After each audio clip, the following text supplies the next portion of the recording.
Uncle Trump has one shot, one opportunity to stop the death of America. One moment with the freedom of vengeance. But what do you see with young? Vivek's palms are sweaty, six big time.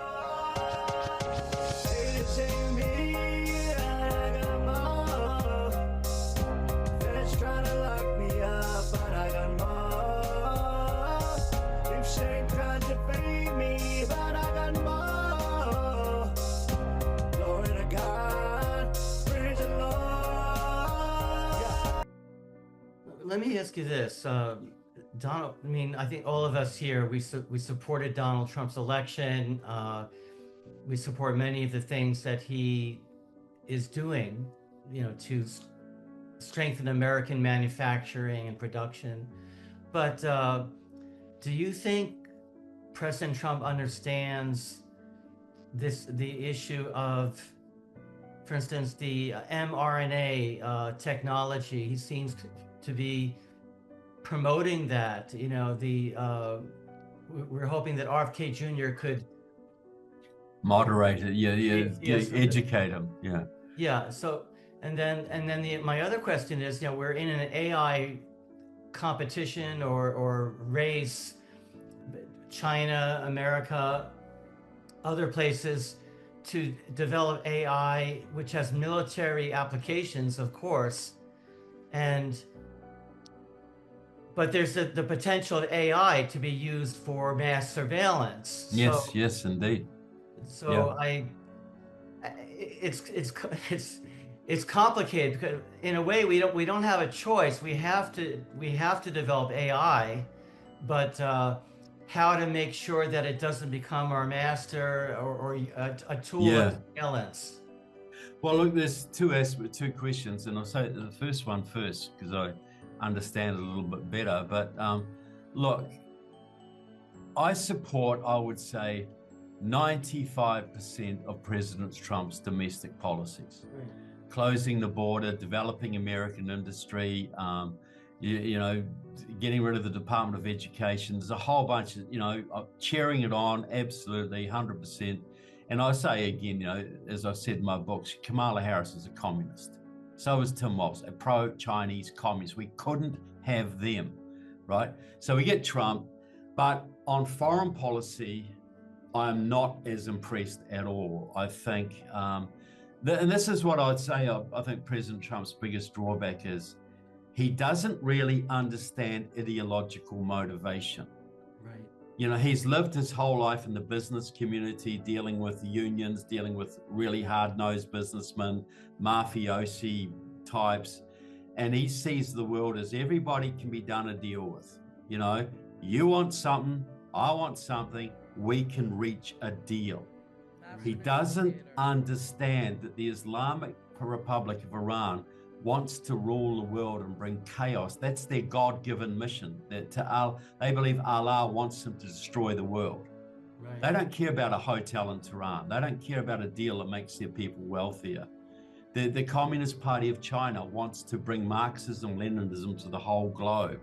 That's coupled with Han Chinese supremacism as well. That's ideological. That's way bigger than making a bit of money, And Putin, in Russia, he wants to be Peter the Great. He wants to reestablish the Soviet Union. He's one of the world's wealthiest men. He doesn't care about a hotel in Moscow or any of that sort of stuff. Right. And so you can't do business deals with people like that. You have to deal with them like we dealt with Hitler, you was go to Hitler and say, look, if we build a big hotel in downtown Berlin, will you stop, killing people? No, because that's his ideology. His mission was to have a 1,000-year Reich, and he had all sorts of occult stuff backing him up. It was a spiritual cause for him. So I think President Trump is not understanding what he's dealing with on that.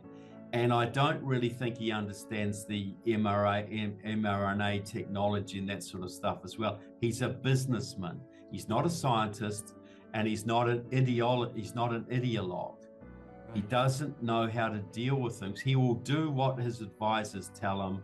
If somebody's, he look how long he relied on Fauci for,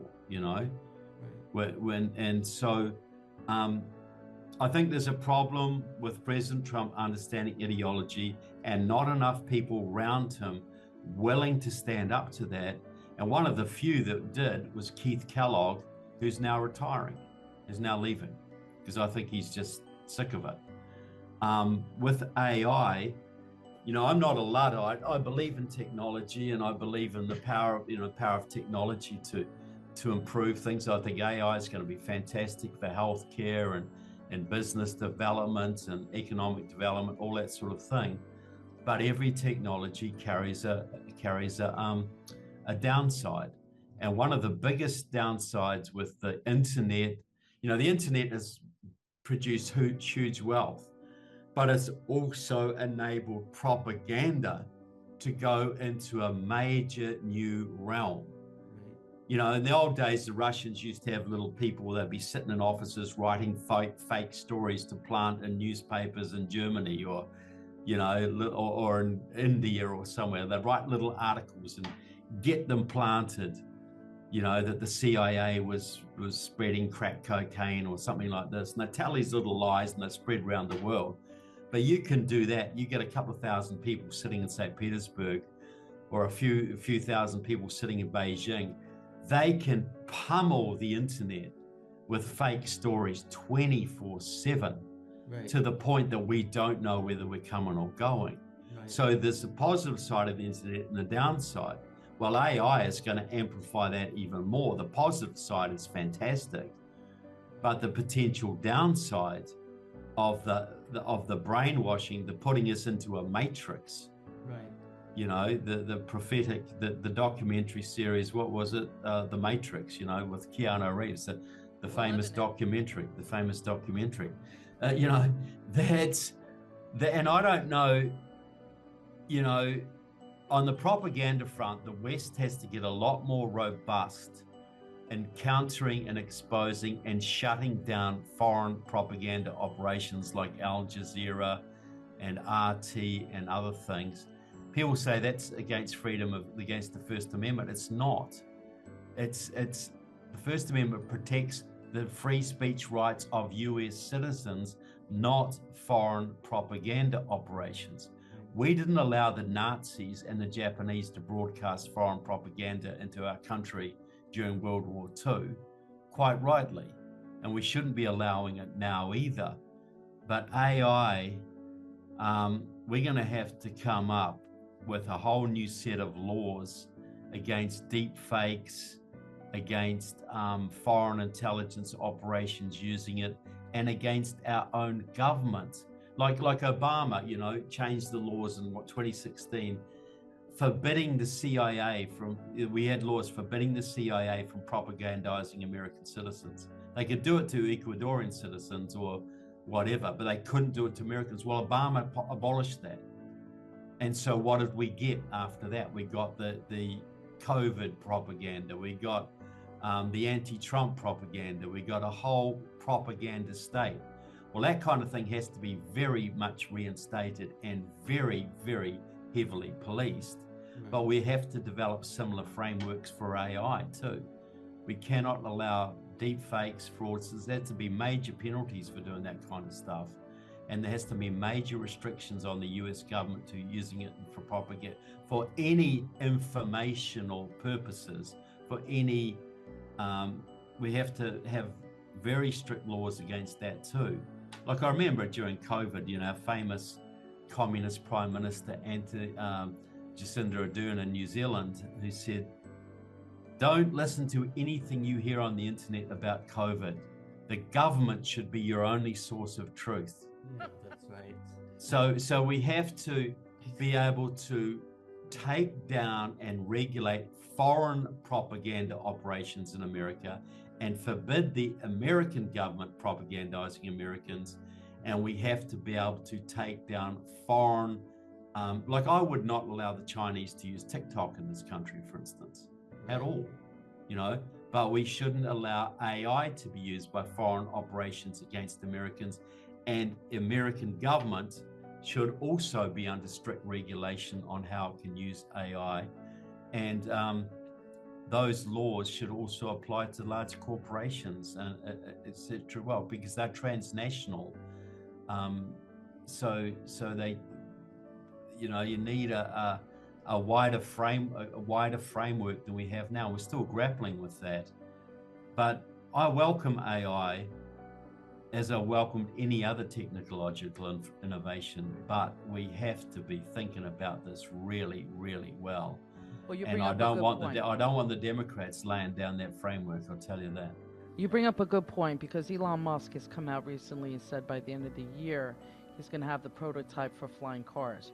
You're telling me that if that happens, we're not going to have an entire set of laws for how that's going to work out. Otherwise, you're going to have cars falling from the sky on your head. Well, exactly. Right?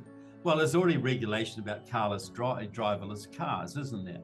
But we haven't really put in a framework what we're going to do with AI.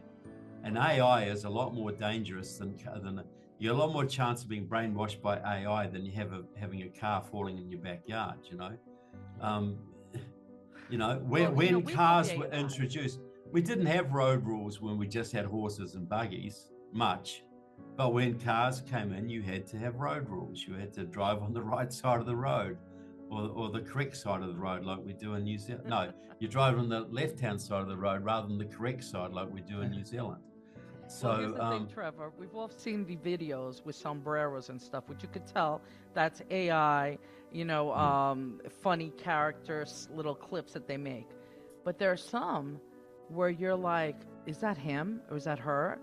And I'm in shock that you can have a famous person be made, to say certain things, and you're not really sure if that's them or not. That's like, I'm not against. We've always had protection for satire. You can have, if something's obviously satire, that's fine.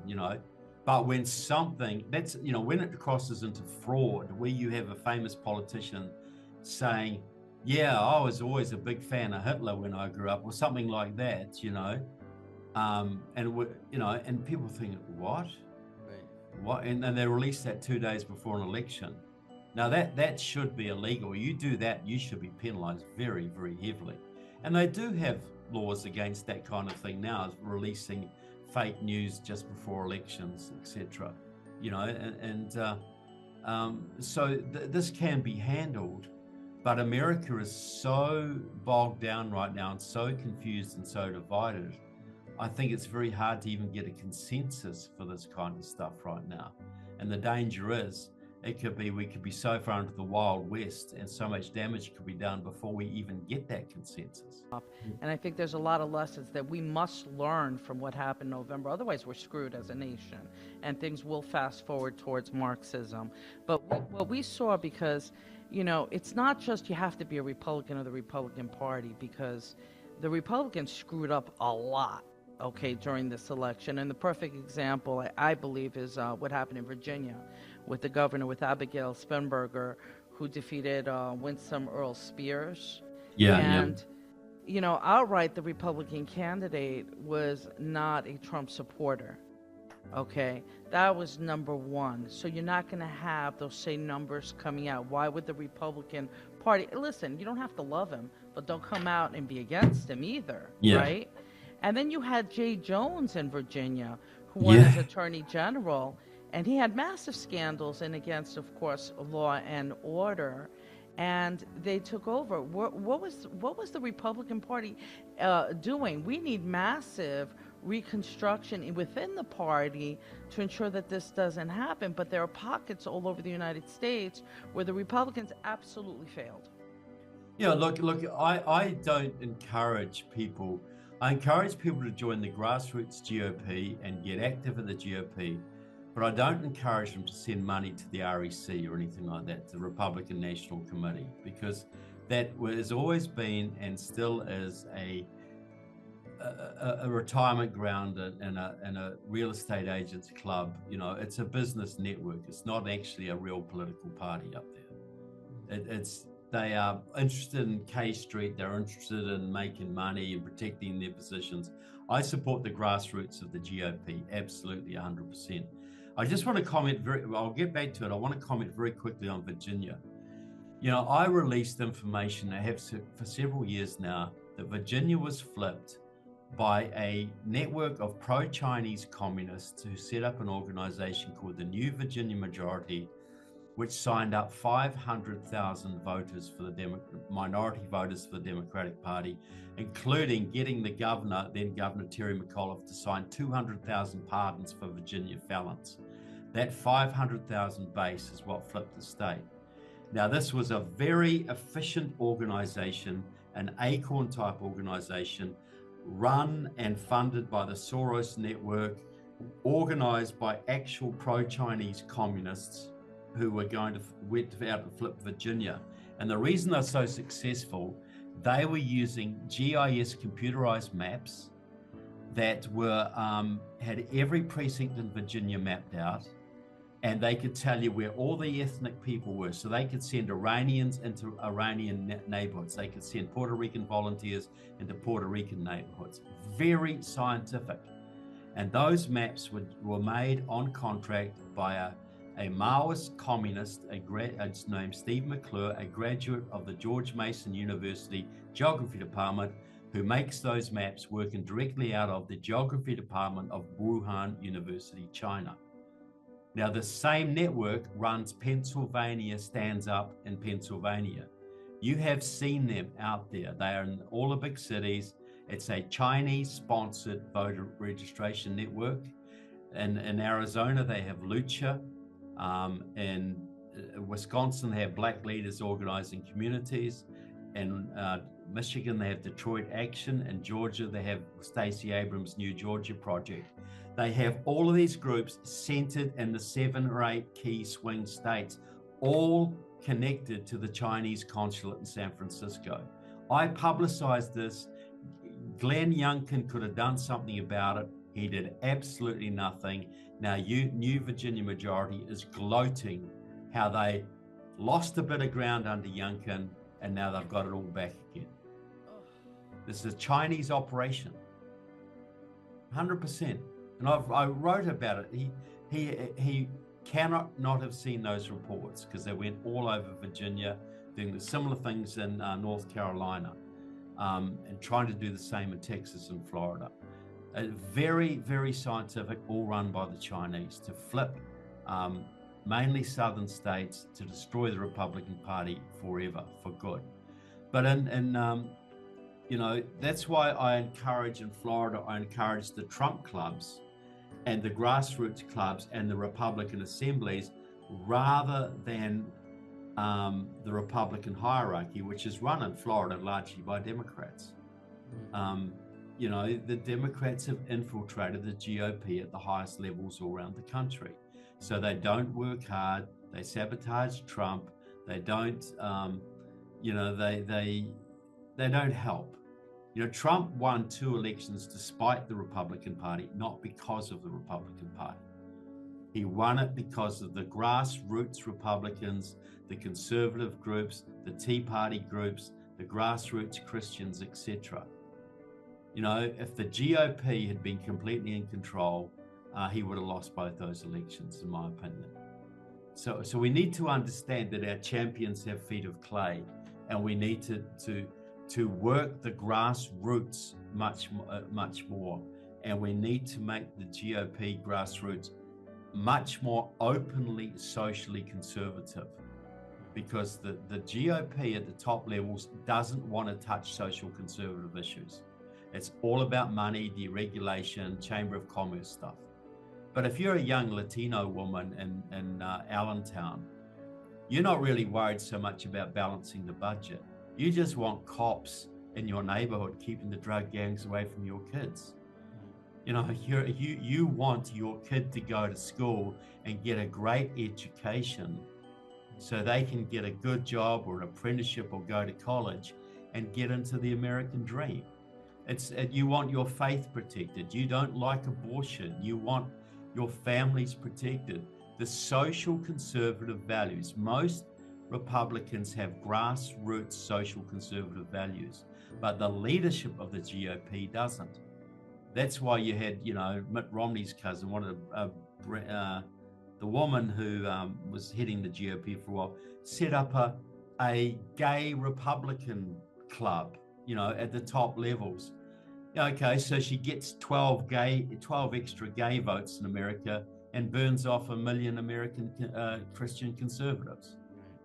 You know, this is the kind of stupidity you have. So we're going to win independently. We're going to use the Republican ballot line, of course, and we'll work with the grassroots Republican groups, but don't look to the Republican Party hierarchy for decent leadership.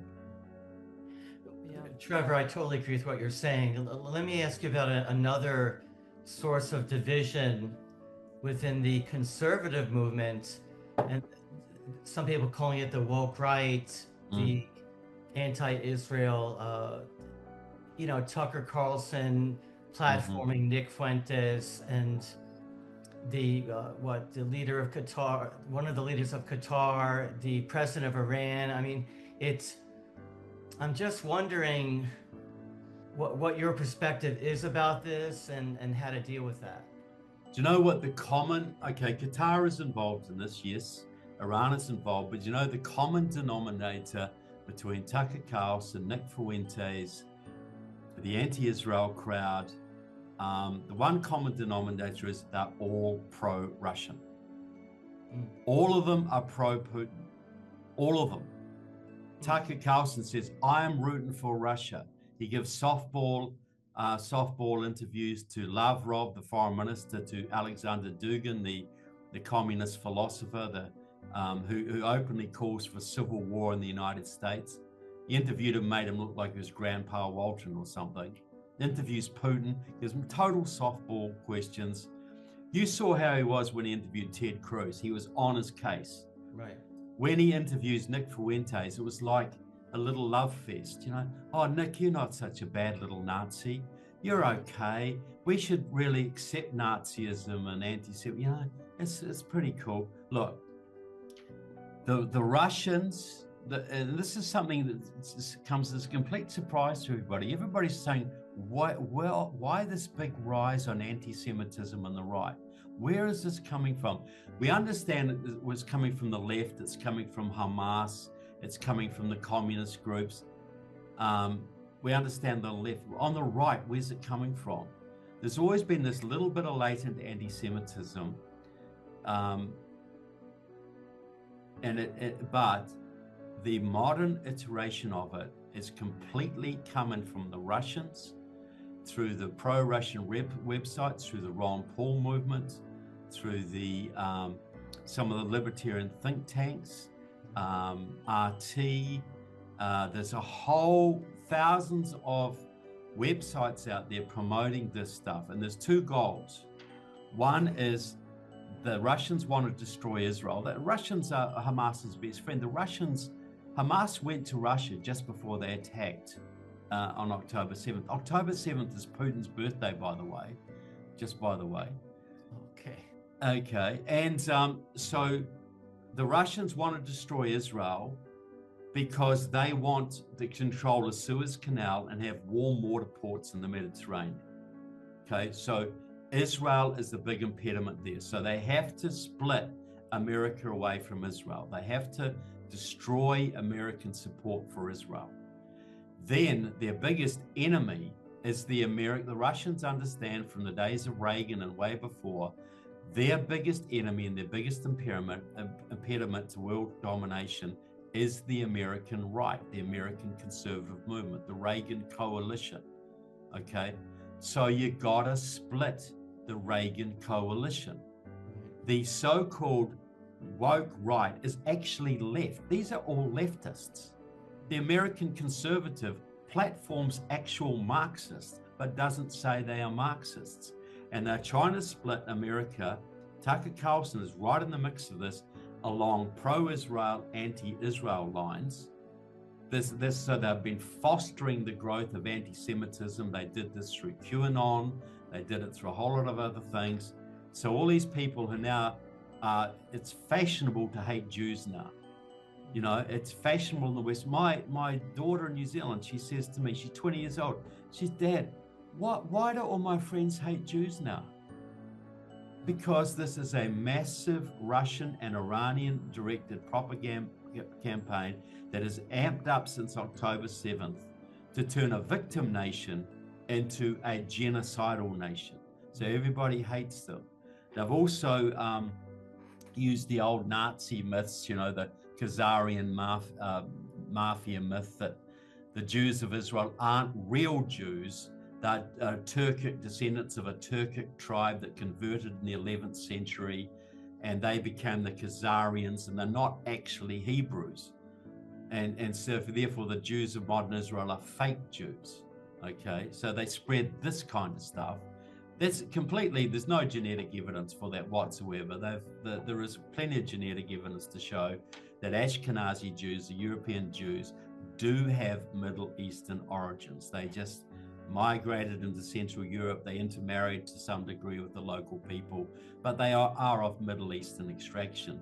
And the other myth that the Russians and the Nazis both spread, the Russians started doing this in their Tsarist days. They spread the learned protocols of the elders of Zion, which alleged there was a Jewish plot to control the world, etc. These were all Russian Tsarist forgeries to justify the pogroms picked up by the Nazis and now being recycled by the Russians today. And that myth said that the Jews of Israel are not real Jews. The real Jews, God's chosen people, the 12 lost tribes of Israel, they are the white races of Europe. The Danes are the sons of Dan. The Saxons are the sons of Isaac, etc. And so, therefore, Israel is fake Jews, and God's chosen people are the white European races. Now, this appeals to the white supremacist crowd. This appeals to the neo-Nazis. A lot of your mass murderers, you know, like Branton Tarrant, who killed 51 Muslims in Christchurch, the guy who shot up the supermarket in Buffalo, the guy who shot up the Walmart in El Paso, they're all followers of this kind of philosophy. The Russian philosophies. Call it national Bolshevism. That's what, and Alexander Dugin is the father of this. So what we've got here, the growth of the woke right and the anti-Semitism associated with it is a Russian project. It's very much a Russian project to divide and destroy the American conservative movement and isolate and destroy Israel, much like they isolated South Africa and other anti-communist countries in the past. That is I can follow the trains right back to every trail leads back to Moscow and Leningrad, and this growth of the anti-Semitic right, the woke right. You scratch a woke right guy and you'll see a pro-Russian guy every single time a coconut. Well, I thought communism died in 1991, so. Well, look, you know, okay, say, yeah, of course we all think that, but yeah, the Communist Party of China continued. The Communist Party of Vietnam continued. Right. South Africa is now ruled by communists. Brazil is now ruled by communists. Right. Every college campus in America is almost ruled by communists. Right. The Democratic Party is ruled by communists. Much of Europe is ruled by communists. And Russia is bringing communism back. Right. They are openly talking about the re-Sovietization of Russia. They are openly, Putin has convened 3 international communist youth conferences since 2017. The one in 2017 was in Sochi, Russia. You can look it up on the internet. He convened it and keynoted it. It was to celebrate the 100th anniversary of the Bolshevik Revolution. Right. And he told these 30,000 young communists there, the future is yours, go for it. Communism's coming back in Russia, 100%. Wow. But this is the thing. The Russians still have the allegiance of the Western communist parties. They still support Russia because they believe Russia's going to bring communism back. But it's also got the allegiance of a lot of the European and American right, because they have a dual message, a communist message on the down low for the communist parties. They still participate in all the communist conferences, but they have this other message for the Nazis, the white supremacists, the woke right. We're supporting the white races. We're going to purge you of George Soros and the radical gays. We're going to defend Christian values. We're going to do all of this. And so you've got a lot of Republicans who now think that Putin's on their side because he hates George Soros. George Soros has always been Russia's puppet. Putin drove the Muslims into Europe. It was the communists who gave us the radical gay movement. So they gave us the movement. That sparked a reaction, and particularly from young men.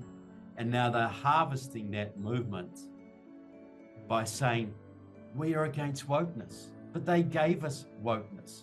Right. The analogy is like, okay, people say, oh, you know, Putin's against the radical gays and Putin's for family values. No, he's not. He's just against it in his country. He spreads it in our country, just like the Chinese. They execute marijuana dealers in China, but they give tax incentives to the people who make the fentanyl precursors to send to the Mexican cartels. So you can't say they're anti-drugs because they're the biggest drug suppliers on the planet and kill 100,000 Americans a year. They just don't want drugs in their country. They want them in our country because they make money and it weakens us. They don't want wokeness in their country, but they spread it to our country.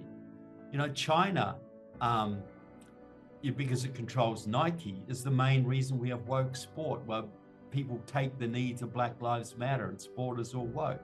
Hollywood is woke now because it's half run by the Chinese.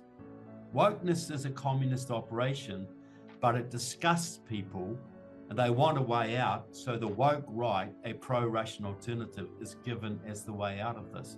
Whereas I say Christianity, the American Constitution, basic conservative values, Reagan conservatism, straight up down the middle pro-Americanism, that is the way out of this. Well, that's amazing, Trevor. And, you know, everything you said is really just pure evil being exposed. We thank you for always being on the cutting edge. Your research is really second to none. And maybe what we need is an America First doctrine for any candidate who wants to run in elections. Keep it simple. Economy and everything else. Yeah. Free economy, constitution, no favors for anybody, you know, straight up Judeo-Christian values. And look, here's a little argument. We're all worried about the growth of Islamic power in America. And that's driven by the communists 100%. 100%. Look, when I came to America, I had to swear an oath that I'd never been involved in any communist or Nazi or fascist organization that sought to overthrow or undermine the US Constitution, okay? And I happily signed that. I thought that was perfectly fair. But if I'm a Sharia-compliant Muslim, if I believe in Sharia law, that Allah's law must be supreme above all others, I am automatically at odds with the US Constitution. I cannot be a Sharia-compliant Muslim and take an oath to the Constitution of the United States. I can't do both, right? So we should broaden that to say that basically, have you been or involved or support any political or religious organization that seeks to overthrow or undermine the constitutional law of the United States? That would automatically exclude any observant Muslim from coming to this country. And look, Mandami, you know, we've got a big problem with him now, right? He was supporting, he should never have been given citizenship. He joined Democratic Socialist of America, a communist group, before he became a citizen. I'm sure he didn't declare that on his application form.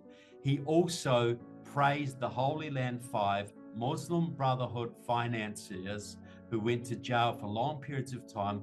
He also publicly praised them in a rap video before he became a citizen. Had the laws been applied as they should, he never should have been allowed to be a citizen. And I think there's a good case for going back to him now and say, you obviously lied on your application or you admitted things, therefore we are stripping your citizenship. From your mouth to God's ears, Trevor, because that would be the first huge step to healing and moving forward fighting in this fight against communism. But where can the folks at home see more information about you and find out about your books? Where can they go? Go to trevorloudon.com, and that's where all my books, you can get my books and videos, Enemies Within the Church, my books on the Chinese infiltration of the Democratic Party, etc. Just myname.com. And I also have a website called KeyWiki, KEYWIKI, which is 180,000 files of American communists, from presidential candidates to local city council to state reps to local DSA chapters, etc. But trevorloudon.com, you can get to everything from there. Well, thanks so much for being on our show again. We always love having you. And for some reason, we get tens of thousands of views, Trevor, when you're on. Not that we do it for the views, but it's so important to get the message out. It's the truth. Be educated with truth. And, know the truth, and the truth shall set ye free. Amen. There's never been a truer thing than that.